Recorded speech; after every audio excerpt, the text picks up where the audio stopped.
பாலை என்ன அழகு வாங்க பாருங்க. பார்க்கவே கண்ணீர் தான் வருது. என்ன அழகா இருக்குது பாருங்க. 8 காலை இருக்கு. ஒவ்வொரு காலை ஒவ்வொரு பக்கத்தில் அழகு பாருங்க. என்ன அலங்காரம் பண்ணி கூட்டிட்டு போயிருக்கிறாங்க.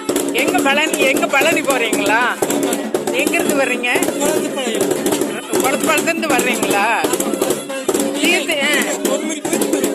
கொடுமுடி போயிட்டு குளத்துப்பாளையத்துலேருந்து கொடுமுடி போயிட்டு ரிட்டர்ன் வரீங்களா? இது எந்த கட்சிக்கு சேர்ந்ததுப்பா? பெரிய கட்சி. சின்ன கட்சின்னு ஒன்று இருக்குமல்ல, அவங்க வேறையா? நீ குளத்துப்பாளையமே தான் தம்பி. சரி, எனக்கு சின்ன கட்சிக்காரங்களோட பொண்ணு எனக்கு ஃப்ரெண்டு, அதுக்கு தான் கேட்டேன். ரொம்ப வருஷத்துக்கு முன்னாடி, அதனால கேட்டேன். அவங்கெல்லாம் தெரியுமான்னு கேட்கறேன். தெரியாது. நீ என்ன படிச்சுட்டு இருக்கிறியா? ஒரு ஜாப் இருக்கியா? என்ன படிக்க? Third year. எந்த காலேஜ்?